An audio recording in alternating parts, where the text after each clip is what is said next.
and welcome to another Miss Jody's Musical Minutes. I'm your host, Miss Jody. Today's element in the written sheet music that we're going to talk about is one of the most important that we have. It is all about the speed at which we play our music. So today's lesson is all about the tempo. Oh my gosh, Lydia, this is so exciting. You finally got your permit. Oh, and you get to start learning how to drive. Now, the most important thing is your speed. You've got to control your speed. Like, sometimes you're going to have to go slow because it's like, like residential area, but sometimes you're going to have to drive fast, like in the highway and stuff. Yeah, so you got to be real careful about that. Oh, and you got to make sure it's a gradual slowing down when you go to do a turn or a stop, and you got to make sure you gradually increase fast enough to get on the highway and stuff. Now, make sure you check your mirrors and your seatbelt. No phones. Okay, this is gonna be fun. Just remember everything and do everything perfect. It may have been a few years since you've thought about driver's education or since you first learned to drive, but my daughter is actually just about to get her permit very soon, and so the topic is frequently coming up at my house. One of the most important lessons about beginning to learn to drive is learning how to control your speed. Because no one wants to see those flashing lights in their rearview mirror because somebody noticed that we weren't going the proper speed. Apparently, I was going an inappropriate speed. She said my tempo was way too fast. Ma'am, I'm gonna need your license and registration, please. In music, the speed is also very, very important. The speed of the piece of music is called the tempo. So, at the beginning of the piece, you will see things that we talked about before, like the clef and the time signature and the key signature. And right above that is going to be something that indicates what the speed of the music is. Most often, it's a word that's really indicating a range of tempos, maybe not necessarily a specific, actual, exact tempo. If we are going slow, the most common tempos we see are largo and adagio. If we're going a medium speed, we often see andante or moderato. If we're going a fast speed, we often see the words allegro or vivace. If we're going very, very fast, we might see the word presto or even prestissimo. Now, tempo markings can also be extremely specific if they put what's called a metronome marking. Well, I guess first I should tell you what a metronome is if you don't know. A metronome is a device that makes a ticking sound that's a very, very steady, exact beat.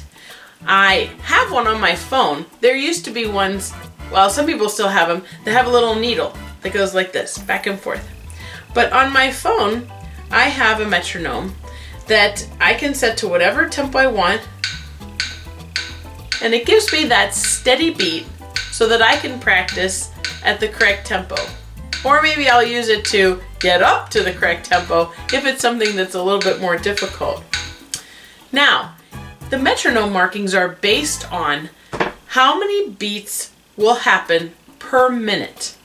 So, if you see a tempo marking that is marked 60 beats per minute, we can relate that to a clock and say that it would be 1 beat every second. If we were to see a tempo marking that would be 120, we know that that would be 2 beats every second, and so on and so forth. So we use those tempo markings if they show us in the music the exact metronome marking. We know that we can set our metronome to that and figure that that's the tempo that the composer is expecting. We also have times where we need to change the tempo or change the speed we're going, and we sometimes want it to be a gradual change, maybe to go faster or slower. So we have words that we see in our music to indicate those two changes. If we need the music to start gradually going slower, we would see the word rallentando or ritardando. Ritardando is often shortened to the word retard. And both words have abbreviations like RALL period or RIT period.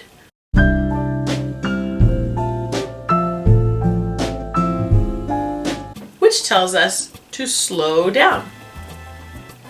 If in the music they want us to slow down and then go back to an original tempo, they might use the words a tempo or tempo 1 to return to the previous tempo. Just like if you were in a school zone, the end school zone sign tells us that we can resume our normal speed of travel because we are no longer in the 20-mile-an-hour zone. If there's a time in the music that they want us to go faster, we have a couple words that indicate that as well. One is accelerando and one is stringendo. They also have abbreviations to those words.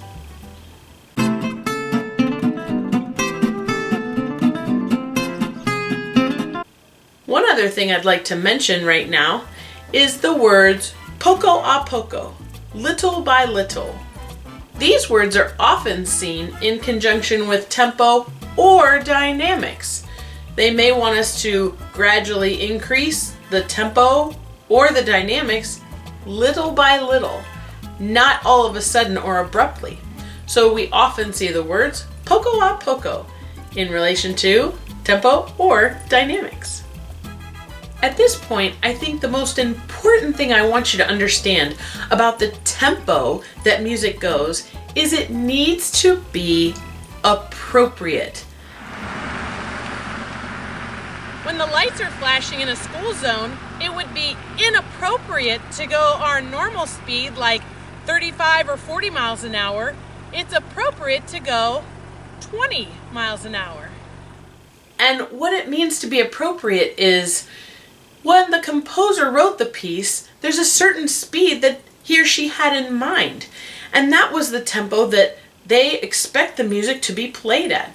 We as musicians have a responsibility to create that music and perform that music at the tempo that the composer asked for.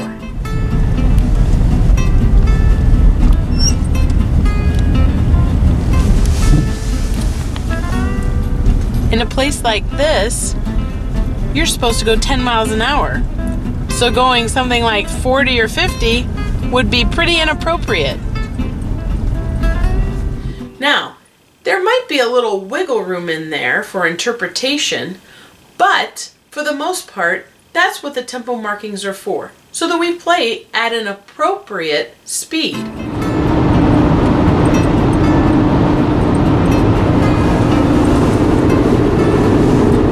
When we talk about speed, it's not always about whether we're going too fast. Sometimes it could be that we're going too slow. On a road like this, going 30 miles an hour would be inappropriate because that would be too slow. So make sure you're moving it along. If we're playing something like a waltz, we know that that music was intended to accompany people dancing. Well, the people dancing have to be able to dance at a certain speed.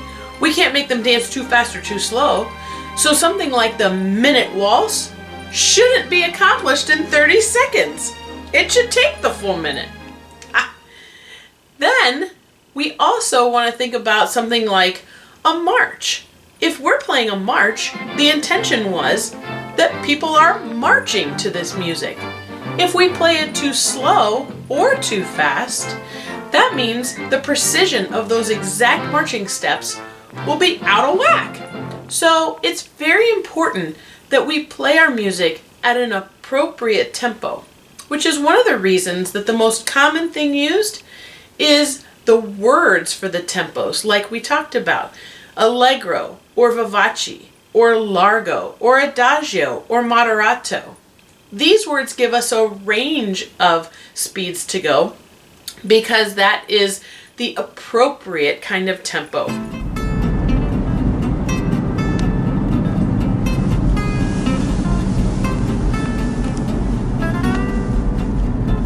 A 35-mile-an-hour zone is more like a medium speed, kind of like our tempo moderato or andante. So the next time you're headed out to go traveling somewhere, think about what tempo those roads will have you going. Are you going in a park where you're traveling largo? Are you traveling in a normal residential kind of area or normal streets like 35 miles an hour to be andante or moderato? Maybe you're going on the freeway to go vivace or allegro. Think about it the next time you're going somewhere. So remember, when you're in your car, don't go too fast of a tempo or those flashing lights might be in your future. Make sure you go in an appropriate tempo in your driving and in your music. See you next time.